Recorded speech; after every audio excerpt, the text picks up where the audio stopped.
अस्सलामुअलैकुम, मैं हूँ जवेरिया और आपको वेलकम करती हूँ घरदारी ब्यूटिक्स के चैनल पर, जहाँ मैं देती हूँ घरदारी के हवाले से बहुत सी टिप्स और ट्रिक्स जिनसे आपकी हो जाती है डेली लाइफ बहुत ही आसान।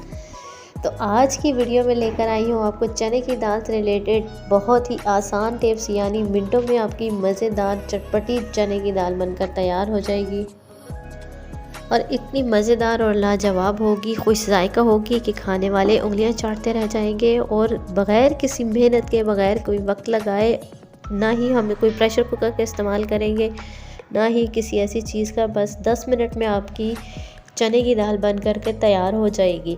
तो चलिए जनाब, शुरू करते हैं अपनी आज की वीडियो। आपसे बस एक ही रिक्वेस्ट है कि वीडियो को पूरा देखा करें ताकि कोई भी स्टेप आपसे मिस ना हो और आपको अच्छे से समझ आ जाए। तो जनाब, मैं ले रही हूँ 1 कप चने की दाल, तकरीबन 1 पाव है। आप अपने हिसाब के मुताबिक क्वांटिटी कम या ज़्यादा कर सकते हैं। रेसिपी यही है, स्टेप्स यही है, इनको आपने फॉलो करना है। अब चने की दाल बिना भिगोए मैं आपको चंद मिनटों में बनाकर दिखा दूँगी। देख लें, आपके सामने मैंने अभी चने की दाल डाली है और उसको मैंने साफ़ करके धो दिया है। साथ ही मैंने रख दिया है एक सॉस पैन में पानी 3 गिलास मैंने रखा है। इसको हमने गर्म कर लेना है अच्छे से। इसमें मैंने डाल दिया है हाफ़ टी स्पून नमक, 2 अदद दालचीनी के टुकड़े और साथ जाएगा इसमें 1 चुटकी सोडा। सोडा का ऐसा इस्तेमाल आपने ज़्यादा नहीं करना है। ना तो हम दाल को उबालेंगे, ना ही प्रेशर कुकर लगाएंगे और ना ही हमने भिगो कर रखी है। आपके सामने मैं मिनटों में आपको चने की दाल बनाकर दिखा देती हूँ। एकदम सॉफ्ट गली हुई और बहुत ही मज़ेदार बनकर तैयार होगी। दाल को मैंने अच्छे से धो लिया है, पानी हमारा गर्म हो गया है।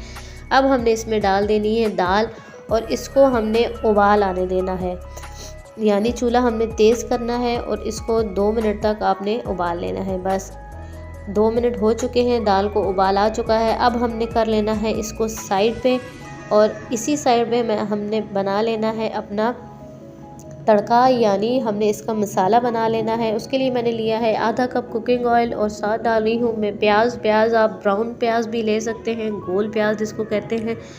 मैं सब्ज़ प्याज इस्तेमाल कर रही हूँ।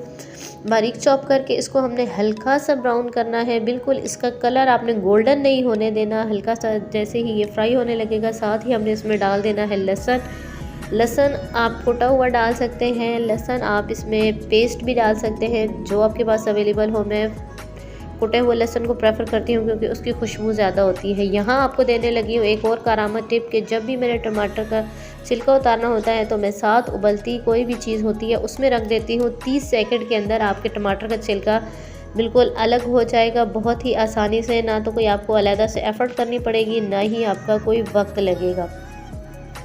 देखें, जो दाल का पानी मेरा गर्म हुआ था, हमने उसी में रख दिए थे साथ ही टमाटर और इसका छिलका बहुत आसानी से हमने रिमूव कर लिया है। लहसुन और प्याज जो है हमारे लाइट ब्राउन से हो रहे हैं। अब हमने इसमें टमाटर जो छिलका उतार लिए हैं वो बारीक काट कर आप इसमें डाल देंगे। आप चाहें तो इसमें पेस्ट भी डाल सकते हैं टमाटर का। लहसुन और अदरक को आपने ज़्यादा ब्राउन नहीं करना, वरना इसका टेस्ट चेंज हो जाएगा और आपकी दाल का जायका बिल्कुल अलग हो जाएगा। इसलिए प्याज और लहसुन को आपने बहुत ध्यान से बिल्कुल लाइट गोल्डन करना है। और साथ ही इसमें डाल दिए हैं मैंने टमाटर, 2 अदर टमाटर हैं, रफली काट लिए हैं मैंने। आप इसका पेस्ट बना लें या छिलका उतार कर काट लें, जैसे आपको इजी लगे। अब हमने इसमें डालने हैं कुछ बेसिक से मसाले। सबसे पहले जाएगा नमक का आपने ध्यान रखना है क्योंकि हमने पहले भी दाल में डाल दिया था, इसलिए हाफ़ टी स्पून मैंने डाला है। 1 टीस्पून मैं डाल रही हूँ सुर्ख मिर्च पाउडर, हाफ़ टी स्पून डाली है मैंने हल्दी और चंद दाने कलवंजी के डालेंगे इसमें। मैं आपको अपने हर रेसिपी में, हर वीडियो में बताती हूँ कि कलवंजी का इस्तेमाल ज़रूर अपने खानों में किया करें। हदीस नबी के मुताबिक इसमें मौत के सिवा हर बीमारी की शिफा है। अल्लाह ताला मेरे तमाम देखने वालों को जो भी बीमारी है, ज़ाहिरी बातनी, इस तमाम बीमारियों से शिफा अता करे, आमीन। कमेंट बॉक्स में आमीन ज़रूर लिख दिया करें, आप ही के लिए दुआएं होती हैं। तो जनाब, हमारा मसाला जो है अब तैयार होने वाला है। मसाले के तैयार होने की मेन अलामत यही होती है कि इसका आयल जो है अलग हो जाता है, प्याज और टमाटर अच्छे से गल जाते हैं और आपकी हांडी का जो दारोमदार होता है इसी मसाले पे होता है। आपका मसाला जितना अच्छा भुना हुआ होगा, जितना अच्छा इसकी कलर आएगा उतना ही अच्छा, आपकी हांडी का कलर आएगा उतना ही अच्छा आपके पूरे सालन का टेस्ट आएगा। तो मसाले की बुनाई में बिल्कुल भी कॉम्प्रोमाइज़ ना किया करें। अच्छा सा मसाला फ्राई करने के बाद अब हमने इसमें डालनी है अपनी दाल, पानी से अलग करके रख दी थी मैंने, अब वो हम डाल देंगे इसमें। जहाँ जिस स्टेप पर आपको वीडियो अच्छी लगे लाइक ज़रूर कर दिया करें। ये देखें जी, दाल हमारी बहुत अच्छे से गल चुकी है। अब हमने पानी निचोड़ कर इसमें दाल डाल देनी है और इसकी कर लेनी है बुनाई 3 से 4 मिनट तक। वीडियो को कंप्लीट देखा करें, अच्छा सा कमेंट करके हौसला अफजाई कर दिया करें। आप ही के लिए सारी मेहनत की जाती है। ख़ास तौर पर नई बच्चियां जो देखने वाली होती हैं, सीखने वाली होती हैं, उनके लिए बहुत कारामद टिप्स लेकर आती हूँ मैं। चैनल को सब्सक्राइब कर दिया करें ताकि आने वाली वीडियो आप तक बर वक्त पहुँच सके, और साथ बेल आइकन को प्रेस कर दें और ताकि नोटिफिकेशन भी आपको फ्री में मिल जाए। यहाँ पर देखें जी, दाल की हमारी बुनाई हो रही है और अब हमने इसमें डालना है 1 टीस्पून कोटा हुआ धनिया खुश्क और 1 टीस्पून डालना है हमने इसमें गरम मसाला पाउडर या फिर ज़ीरा पाउडर। ये दोनों मसाले हमने पहले क्यों नहीं डाले, तो इसका जवाब यही है कि अगर हम पहले डाल देते सारे मसाले तो इनकी खुशबू जो है वो ख़त्म हो जानी थी। हमने इन मसालों की खुशबू ख़त्म नहीं करनी, ना ही हमने सब्ज़ मिर्च पहले डाली थी, क्योंकि सब्ज़ मिर्च की खुशबू और गरम मसाले की खुशबू हम जब भुनाई करते हुए डालते हैं तो वो बहुत तेज़ होती है और बहुत अच्छी लगती है सालन में, इसलिए भुनाई करते हुए डाला करें।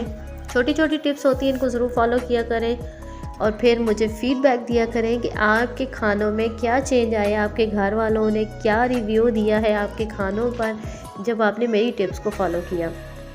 वही जो पानी मेरे पास बचा हुआ था डालकर हमने मज़ीद 2 से 3 मिनट तक इसको पका लिया है और देखें हमारी चने की दाल बनकर एकदम तैयार हो चुकी है। हरा धनिया डालकर अच्छा सा गार्निश करेंगे